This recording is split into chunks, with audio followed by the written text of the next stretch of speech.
Miro al frente, ya puedo seguir. Hoy me olvido de los fantasmas, lo devuelvo pa' su casa y ya puedo seguir.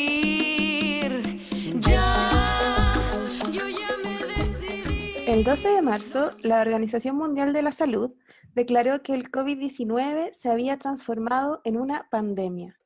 192 países decidieron cerrar sus escuelas total o parcialmente para evitar el contagio o propagación del virus, lo que significa que el 91% de niños y niñas inscritos en una escuela a nivel mundial no están asistiendo a la escuela y casi la mitad no tiene acceso a una red fija de Internet. Hoy somos testigos de un momento histórico de la educación a nivel mundial. Muy buenos días a todas, todos y todes. Mi nombre es Antonia Garcés y junto a Josefina Palma y Sara Yoico les vamos a estar acompañando en el primer episodio de este Rizoma Podcast. Nos acompaña en la música Imperio Bamba, que es una banda que mezcla la chicha cumbia psicodélica con elementos andinos rock y pop, y su canción Camino, que pudieron escuchar al comienzo cuando entramos con este podcast, y está disponible en Spotify para que la busquen. Claro, nosotros somos una asociación nueva que se formó bajo el nombre de Rizoma Intercultural y tenemos el objetivo de promover el derecho a la educación de estudiantes y familias migrantes. Pero también les queríamos contar cuáles fueron las razones que nos motivaron a hacer este Rizoma Podcast. A mediados de marzo, el Mineduc publicó un documento llamado Orientaciones Mineduc COVID-19, y en aquel documento detallaba distintas medidas que el Ministerio estaba tomando o que iba a tomar con respecto a la educación en estos momentos de pandemia.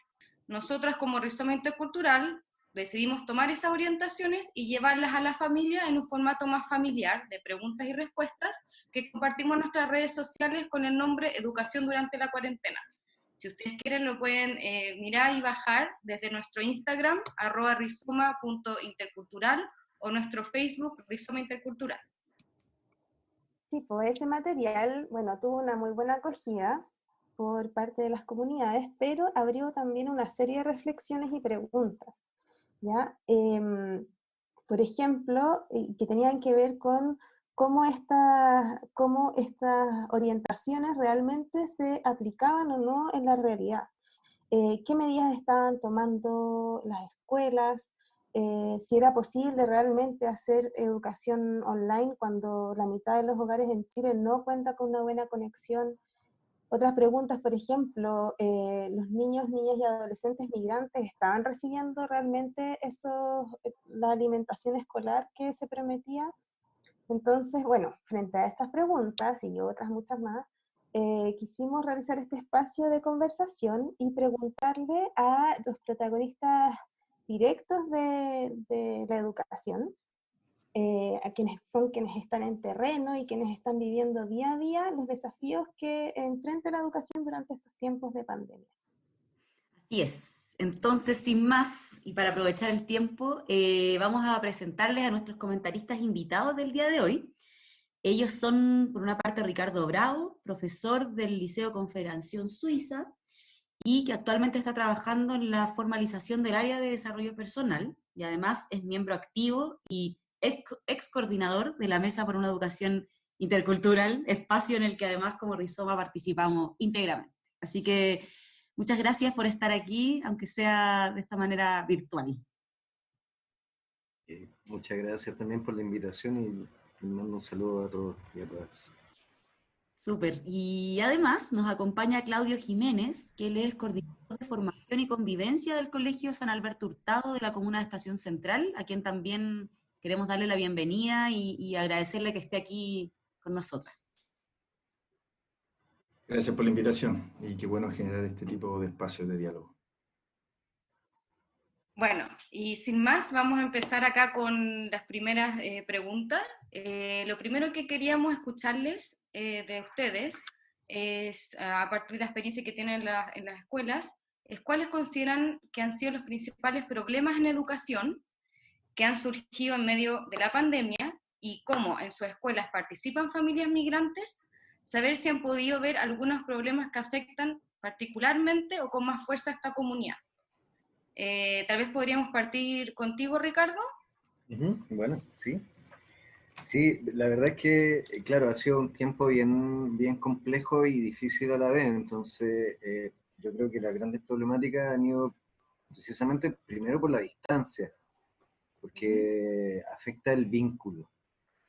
Sin duda que para nosotros es como lo principal en estos momentos. A eso le podemos ir sumando algunas otras características que de a poco han ido como haciendo que estas problemáticas iniciales también vayan cambiando. Es decir, le podemos ir agregando a esto de la distancia, un poco del desafecto también que se va provocando y va afectando el vínculo, también la creciente cesantía en las familias. Sin duda alguna que eso va a ser un punto bastante álgido y que lamentablemente estamos recién empezando a ver, pero que las consecuencias van a ser en unos meses más, sin duda. Es decir, esto es lo que va a quedar resonando más allá del periodo de cuarentena propiamente tal, ¿no es cierto? Entonces yo creo que esto afecta, porque además va vinculado a la convivencia en el hogar, ¿no es cierto? Mientras más gente hay en los espacios en los que viven nuestros estudiantes, nosotros tenemos cerca de un 42% de matrícula de familias migrantes, lo que hace que deberíamos estar mucho más pendientes, ¿no es cierto? También tenemos el componente no hispanoparlante, el cual queda absolutamente descolgado de las clases de español. Agregando, por cierto, esta brecha, yo no sé si llamarle brecha en verdad a esta altura como distancia o abismo, que se forma desde el ancho de banda o el acceso a un internet estable, seguro también, porque ahí también a nosotros se nos están apareciendo algunos temas que no hemos sabido cómo abordar y que tienen que ver como con el grupo familiar, las relaciones que se estructuran al interior, ¿no es cierto? ¿Qué pasa con mucho tiempo libre, entre comillas, como a veces la demanda propia de la familia, ¿cierto? Que quieren que les mandemos muchas más tareas para tener a los chicos mucho más ocupados y ocupadas, pero con el fin exclusivamente de que estén haciendo algo, ¿no es cierto? Entonces, también esto mismo va haciendo como cierta resonancia, va resintiendo el vínculo familiar, ¿no es cierto? ¿Cómo esto? Entonces, creo que el desafío o lo que va tomándose un poco a la escuela es y quizás la discusión como que ha sido permanente últimamente, ¿qué vale más primero, institucionalizar o instituir por ahora? ¿Por dónde nos vamos a jugar el vínculo? Yo creo que eso es como a grandes rasgos, por cierto, lo que estamos viviendo por ahora. ¿Y tú, Claudia, te enfrentas como a problemáticas similares, comunes a las que dice Ricardo? O Sí, sin duda Ana? hay cosas que son, yo creo que suceden de la misma forma y preocupan y son urgencia como el tema del vínculo, porque es mayor en los contextos en los que estamos la necesidad de tener buenos vínculos, porque hay más necesidad en las casas, en los hogares, los niños y los adolescentes requieren de más apoyos, y también porque cuando hay distancia con el colegio, hay más tiempo en la casa, y cuando hay más tiempo en la casa están todos esos riesgos a los cuales nosotros de los cuales tratamos de protegerlos estando en el colegio. Ya es sabido que aumenta la violencia intrafamiliar, que aumentó en este tiempo, y ya a nosotros nos ha tocado apoyar casos de vulneración de derechos a distancia. La primera semana ya nos enfrentamos con situaciones de ese tipo, buscando lugares donde se pueda quedar ese niño, para evitar que vaya a un hogar donde después es más difícil tener contacto con él. Está el tema de las drogas también. Nosotros estábamos a puertas de iniciar procesos donde íbamos a apoyar tratamientos para de alguna forma ya quitar adicciones en estudiantes nuestros. Todo eso lo perdemos con esta distancia física que empezamos a tener. Y eso yo creo que es lo específico. La realidad nuestra es bien como del territorio. Estamos muy vinculados al lugar donde estamos. Las poblaciones en el central, que son los Nogales, La Palma, La Santiago, La Bonilla. El 90% de nuestros estudiantes son de esos sectores, y donde hay mucha interculturalidad también. Y ahí se repite también lo que decía Ricardo con la brecha idiomática, donde el 75% de nuestros migrantes, de nuestra matrícula migrante, donde el total son como 450 estudiantes. Ese 75% no maneja bien el idioma y ya nos hace más difícil mediar idiomáticamente con la distancia en la cual estamos. Entonces, se hace todo más complejo, la información que se entrega. Y esto no tiene que ver solo como con problemáticas propias de lo educacional. Aquí se destaparon problemáticas mucho mayores. Ya se hizo más claridad, se hizo más claro todo lo que tenía que ver con los problemas de pobreza, en la precariedad de la vivienda, en la precariedad laboral, en todos esos trabajos informales, en el acceso a la salud, en el acceso a mejor educación, la desigualdad de género también, o sea, la violencia ha sido principalmente hacia la mujer, el tema del Internet también y el acceso a la tecnología.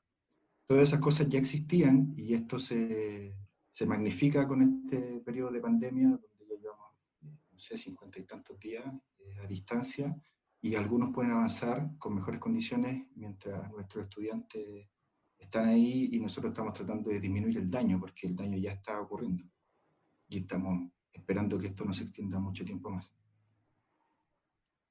Oye, sí que es bien impresionante como la magnitud que empieza a alcanzar cuando empezamos a mirar un poquito más al fondo, la magnitud que empieza a tener el tema del COVID, la pandemia, cómo hace, por un lado hace visibles y patentes las desigualdades de las que ya hemos podido, que ustedes mismos nos comentan en este momento, hacen patentes esas desigualdades de género, y por otro lado también vuelven a traer, yo creo que a la reflexión, además del tema de las desigualdades, cuestiones bien profundas de la educación, como esta pregunta que nos hace Ricardo también, o sea, como, ¿dónde vamos a poner la atención? ¿En institucionalizar o en instituir? Se ha hablado harto en estos días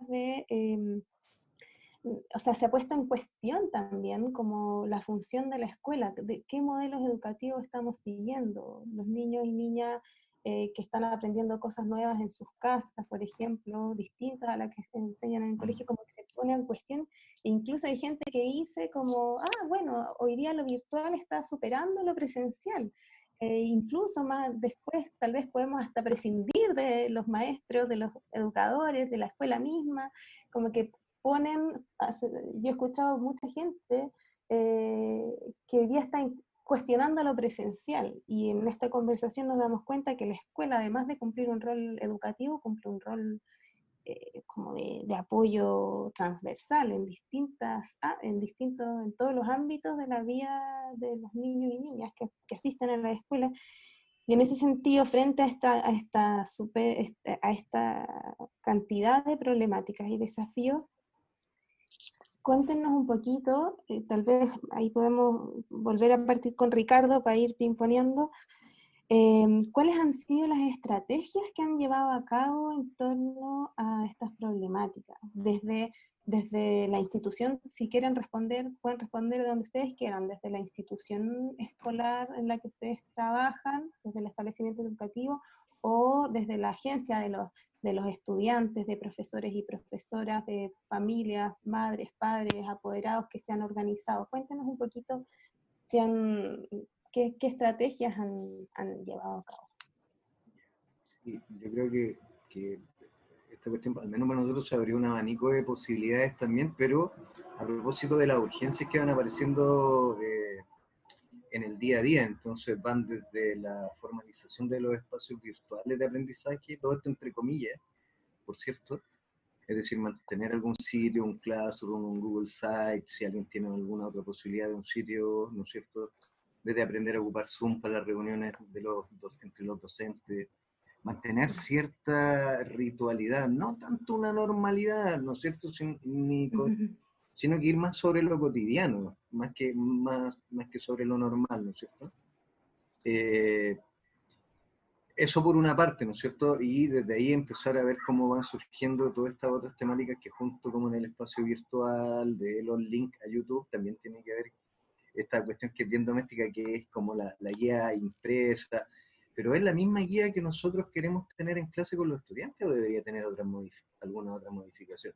¿Cuáles son los tiempos que transcurren en la casa a través del aula virtual? Es decir, ¿estamos pensando en las 4 o las 6 horas de matemáticas semanales? o van a ser solamente el rato que hay en la casa. Es decir, todo eso ha ido cambiando y ha ido mutando, y junto a eso también está la posibilidad de ir comprendiendo, pero a la vez se torna más difícil porque esto hay que hacerlo ahora ya. También hay que cumplir con eso y también hay que ir desplegando algunas estrategias personales, cómo me vinculo yo con los apoderados a través de esto, ¿no es cierto? Y que no sea solamente como la suerte del reclamo y la solución. Yo el solucionador de las cosas que van pasando, que el niño o la niña, ¿no es cierto? Que ese otro punto súper interesante que deberíamos ir mirando, la pérdida de la condición de la adolescencia para sus familias, porque ahora pasaron a ser todos niños y todas niñas otra vez. O sea, incluso, al menos a mí que me toca trabajar con adolescentes, ¿no es cierto? Entonces también se forma como un discurso de lo oficial, que está como esto de tratar de instalar un poco de que ni siquiera ya hay adolescencia, sino que son jóvenes. ¿Cuándo fue que lo decía la Defensoría de la Niñez a propósito de esto? Así como que no se olviden que son adolescentes, niños y adolescentes, pero en general a mí me toca trabajar con adolescentes, entonces al volver a sus casas y no salir de ahí, parece que esta condición de adolescencia también se desdibuja y nuevamente pasan a ser los niños y las niñas. Entonces esto también se empieza a utilizar en el lenguaje con el que a mí me toca relacionarme como profesor tutor o antiguo profesor jefe. ¿Te fijas? Es como tratar de volver a instalar, no es un niño, no es una niña, es un adolescente, y eso también debería tener como simbolizar y significar cuestiones para nosotros los profesores a la distancia, para la institución otra vez también a la distancia, y para la familia. Y quizá ese es el punto más complejo, ¿cierto? ¿Cómo nosotros podemos ir desarrollando estas estrategias? ¿De qué modo vamos? No sé, yo mando audios, por ejemplo, una vez por semana o 2 veces por semana al WhatsApp de profesores, ¿no es cierto? Hay otros colegas que han creado grupos paralelos, el grupo de WhatsApp de los apoderados y el grupo de estudiantes, pero que han logrado que no se topen, lo que yo considero que está re bueno, digamos, ¿no es cierto?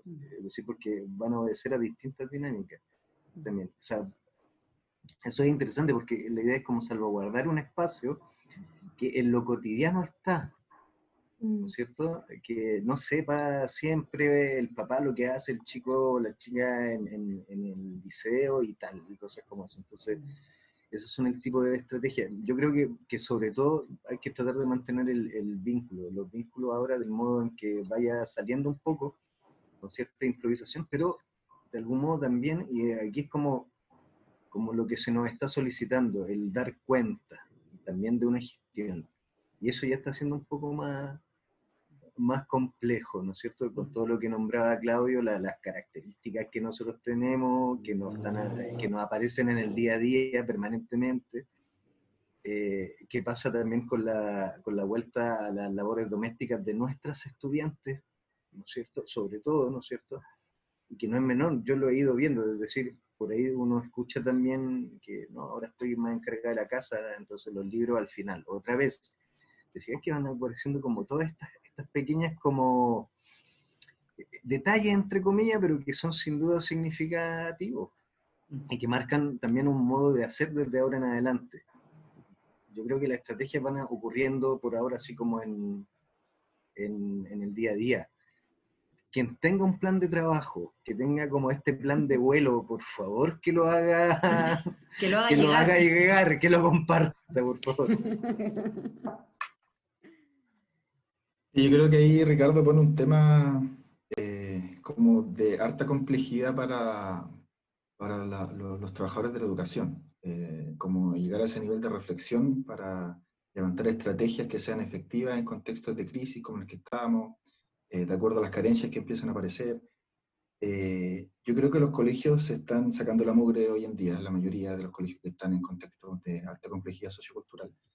Pero yo creo que también hay que reconocer cuando nos faltan elementos, y yo creo que nos falta esa profundidad a la hora de discutir, debatir, reflexionar y hacer propuestas efectivas. Lo que plantea Ricardo demanda un nivel de análisis, de conversación, de propuesta, que a veces no se da en todos los colegios. Yo soy parte del equipo directivo del San Alberto, del Colegio San Alberto, entonces hay cosas ahí que uno puede como directivo como liderar, instalar y generar discusiones a otro plano, donde salgamos de lo mínimo, donde podamos ser un poquito más creativos, y eso depende muchas veces de los colegios, y ahí es donde uno ve que en realidad nos falta como trabajadores de la educación para poder avanzar. Yo creo que con más protagonismo, no sé cuál sería la palabra, pero en el momento que trabajé en un colegio particular, de elite, en los particulares estábamos acostumbrados a hacer lo que queríamos. Esa era es como la dinámica. Uno hace su plan de estudio y el currículum del ministerio queda en segundo plano, porque lo que nosotros estamos instalando es principal, es prioritario, y tú lo haces bien, lo propones y te dan la pasada. No te fiscalizan como te fiscalizan cualquier otro colegio que recibe subvención, pero ¿por qué ahí está esa libertad para crear y resolver y hacer propuestas de acuerdo a tu realidad y en otros colegios no? Y yo siento que tiene que ver mucho con el realce, con el valor, con el protagonismo que le dan a esas instituciones, que dan al final, sobre todo aquellos que ahora estamos en contextos más excluidos, estamos al final, somos noticias para lo malo, somos los conejillos de India, somos los que van a ver, somos los que reciben la solidaridad de aquellos que somos generosos para hacerlo más vistoso. Somos las cámaras cuando quieren mostrar que Junep entrega comida cada 15 días, y mostrar las filas de gente, y pintar algo que no es tal. Yo creo que el Estado se ha equivocado bastante, no ha ido cumpliendo por tantos años, y todas esas carencias que fue dejando de lado, hoy en día están reventando. Empezaron en octubre del año pasado y ahora con esta pandemia se hicieron totalmente evidentes, porque se queda declarado con la misma crisis y ahora se va a hacer peor. Las últimas noticias que han salido con el avance del virus en las comunas con más pobreza, donde está creciendo de manera exponencial. En Quilicura, en Estación Central, en Santiago, donde hay hartos migrantes, en esos sectores donde se está disparando y donde ya se asume que va a colapsar el sistema de salud en ese lugar. Que es una avalancha que viene, como decían algunos también, y que no vamos a poder sostener. Entonces eso por una parte, y como a lo concreto del colegio, con las estrategias que se van levantando, hay un tema con los online que nosotros ya nos percatamos que no es posible. No tenemos las condiciones para llegar a todos nuestros estudiantes, los tuvimos que ir a buscar a las casas en plena cuarentena, para saber cómo estaban, para dejar una caja de mercadería, y no está la posibilidad, no están las condiciones ni para hacer una guía sentado en un lugar digno para poder trabajar. Menos va a estar para ver una clase virtual o algo así. Estamos tratando de instalar la posibilidad de trabajar con fotos, porque sabemos que WhatsApp es algo que ayuda, que en realidad todos tienen, que es una red social gratis. Entonces mandamos la guía por foto, la ve, la resuelve y envía la respuesta por una foto. Como que estamos llegando como a esos extremos que no tiene nada de productivo, como que uno no sabe cuánto van a aprender. Y pasa mucho ya de lo que ha sido habitual, como la clase tradicional, que los niños de 10 años van al colegio, golpean la reja, piden su guía, se van a la casa, la traen hecha los días después. Eso se está dando también, por la cercanía que hay también con las casas de ellos, pero un porcentaje muy bajo el que está avanzando y aprendiendo de acuerdo a lo que le vamos enviando. Y yo creo que en eso no hay mucho que hacer. O sea, a la vuelta, tratar de hacer harto trabajo colaborativo, que los que avanzaron más puedan ayudar a los que avanzaron menos, cuidando siempre el tema de la distancia social, que es ese otro rollo que hay que resolver después, cómo lo hacemos a la vuelta. Estamos usando mucho las redes sociales para llegar con temas que son también de complejidad y que tenemos que ver cómo los apoyamos, con temas sociales, cómo hacen su registro social de hogares, cómo sacan su clave única en español y en creol. Lo mismo con temas ya de lo psicológico, de lo emocional, de cómo enfrentar esta pandemia como familia, cómo enfrentarla como niño, como joven. Y estamos tratando ahora, después de un llamado de atención de los mismos estudiantes, de quitarnos un poquito este adultocentrismo con las decisiones que vamos tomando. Ellos nos dicen en un momento, los cuartos medios, a través de una carta, que trataron de hacer pública también como a más allá de la institución nuestra, que en realidad ayúdennos, que no podemos con esto. Eso es como en concreto el último párrafo, lo que termina, diciendo al equipo directivo, necesitamos que nos ayuden a resolver estas cosas que nos tienen tensionados, con aprensiones, y ellos mismos instalaban temas de que estamos empezando a salir a trabajar porque no tenemos los recursos, papá quedó cesante, yo me estoy haciendo cargo de la casa, tengo un amigo, o sea, tengo mi compañero que es haitiano que no entiende bien lo que se está enseñando. Somos un colegio también polivalente, tenemos una especialidad en telecomunicaciones. Los terceros medios que parten con telecomunicaciones no entienden nada, en materia nueva, no puede ser por sí solo, tiene que haber un adulto profesional del área que esté mediando, y esas cosas no están.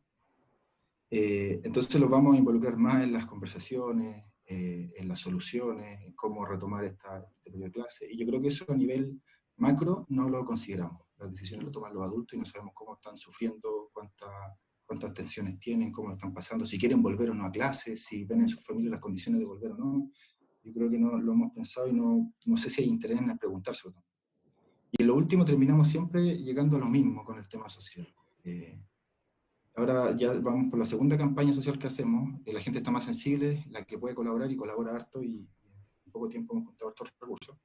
Pero el lunes vamos a iniciar otra, ya tratando de apuntar a instituciones más grandes, a empresas.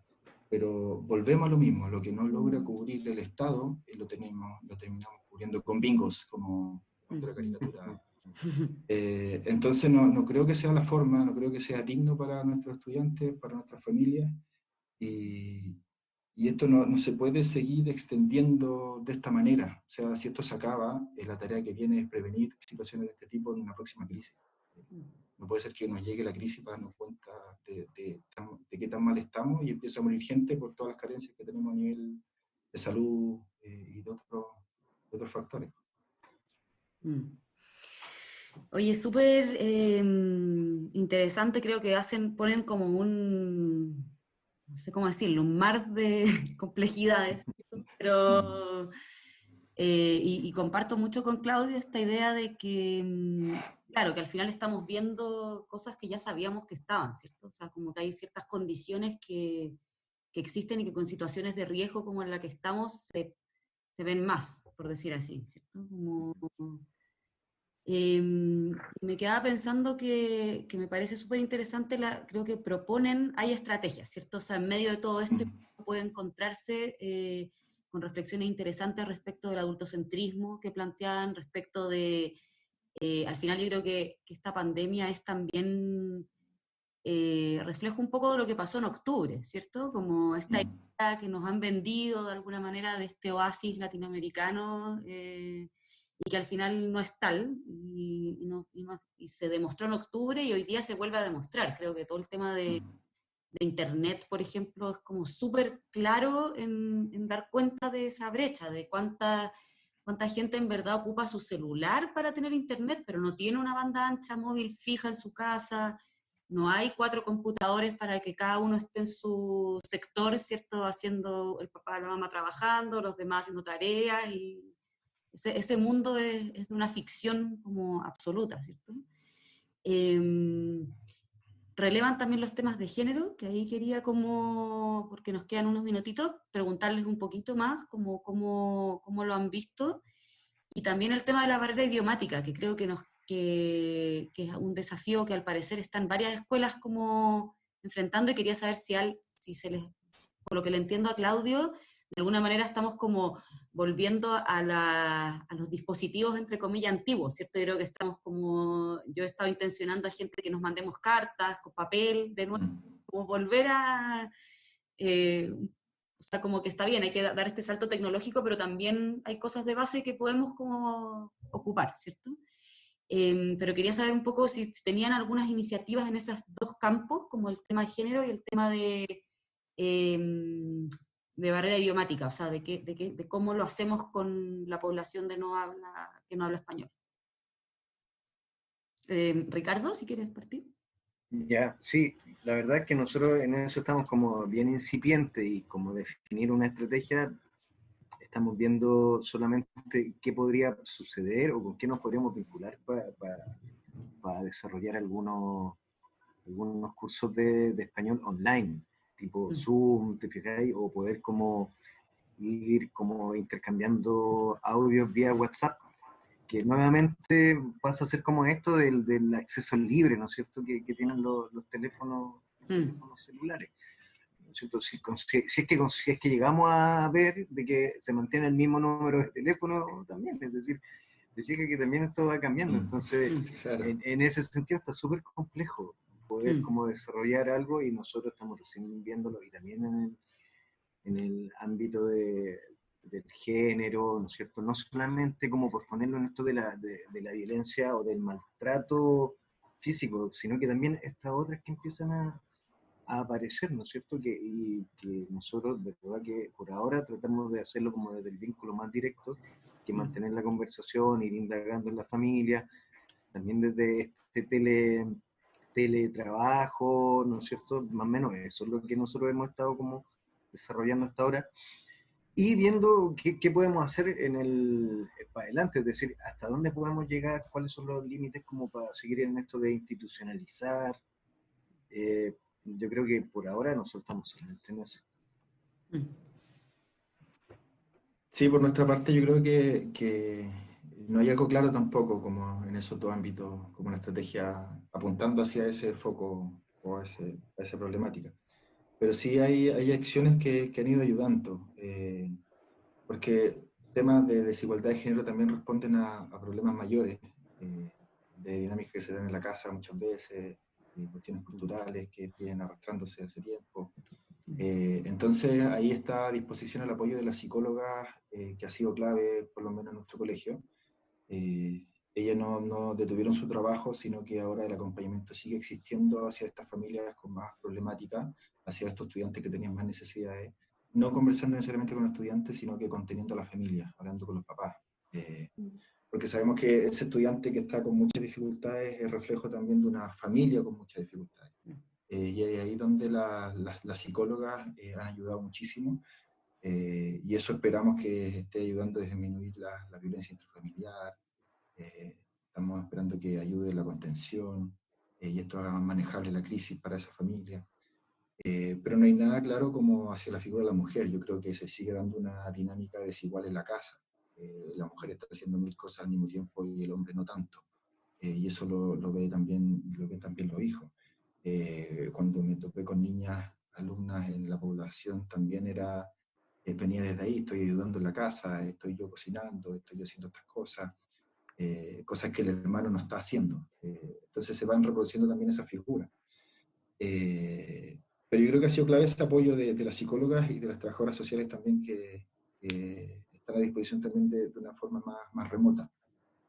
Y con el tema idiomático, el tema de la guía, de los informativos por redes sociales, en 2 idiomas, son cosas que hacemos habitualmente, que lo hacemos siempre que mandamos una comunicación a la casa sin pandemia. Antes de esto era en español y en creol, por otro lado español, por otro lado creol. Pero aquí hay algo mayor que no tenemos cómo resolver ahora. Nosotros avanzábamos en eso con la codocencia. Antes hacíamos clases de español, esto lo fuimos aprendiendo con el Servicio Jesuita Migrante hace años, que al final teníamos que empezar a trabajar y a lograr avances ya con el estudiante integrado en su curso. Y estábamos ya trabajando con codocencia, con personas que eran del programa de enseñanza de español como lengua extranjera, dentro de la sala, y eso no lo podemos hacer ahora. O sea, hay llamadas por teléfono, hay conversaciones con estudiantes, pero no logra impactar de la misma forma, no es igual de efectivo y no va a ser nunca tampoco. Y este formato de clase de español ya lo estábamos dejando de hacer y no tenemos nada que también lo esté reemplazando ahora. Entonces estamos solo con esta información en 2 idiomas que al final no sabemos cuánto impactar, cuánto llega, y también sabiendo que muchos estudiantes, principalmente muchos estudiantes de nacionalidad haitiana nuestros, están muy desconectados de todo. Están en una dinámica distinta, están hacinados, están tratando de sobrevivir, de conseguir comida. Entonces no está el foco puesto en qué está pasando en el colegio. Y al final nosotros los vamos poniendo al tanto muchas veces con las visitas, con las llamadas, y nos vamos enterando de cómo va su proceso, pero nos falta mucho, nos faltan herramientas. Yo creo que aquí no sé si se podría hacer algo más a nivel de las autoridades como más responsables. Yo no sé si están los recursos a nivel de los municipios para dotar de tecnología a las familias o a ciertos territorios. No sé si el Estado tendrá los recursos suficientes para mejorar la conectividad, para que estudiantes tengan elementos como tecnológicos para conectarse y trabajar a distancia.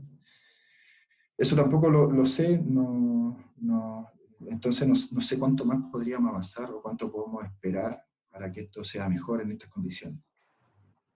Nosotros casi como que tratamos de contener, de acompañar, de hacer que esto sea más sobrellevable y volver lo antes posible.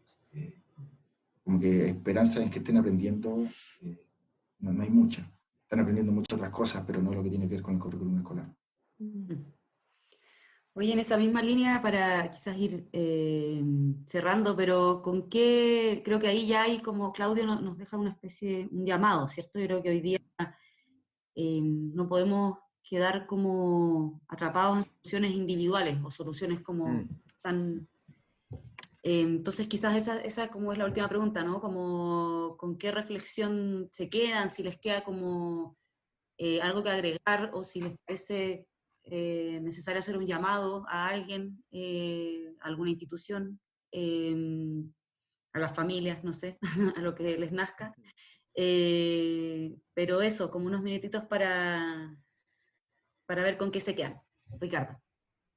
Sí, bueno, yo agradecer el espacio. Yo creo que precisamente estas son las instancias que permiten también ponerse a pensar y compartir también en este diálogo que es de ida y vuelta, ¿no es cierto?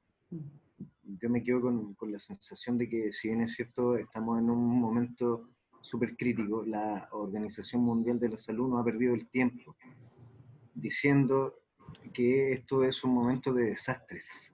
Yo creo que en la medida en que podamos ir avanzando y asumir también a nivel de política pública, digamos, estoy pensando como en lo más macro, que estamos en tiempos desastrosos, y recuperar lo que significa eso va a ser de mucha ayuda para que también las autoridades se puedan alinear en torno a hacer una gestión y contener o ir guiando este espacio que nosotros no sabemos cuándo va a terminar. No hay una fecha ¿no es cierto?, de caducidad para esto. Sin duda que va a haber una fecha límite y que va a estar también a disposición de los gobernantes o de las autoridades decir cuándo. Lo que no quiere decir que esto vaya a parar, ¿no es cierto? Eso nosotros ya lo sabemos.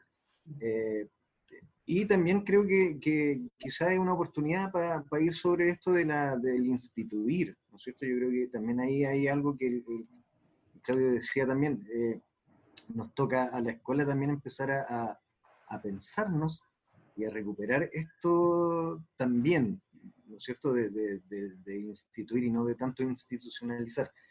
¿Cómo? Todavía no lo sé bien. Creo que hay algunas pistas, pero que también afortunadamente lo podemos ir pensando como en conjunto. Yo creo que también este es el momento de colectivizar algunas cuestiones para también mejorar las cuestiones más individuales.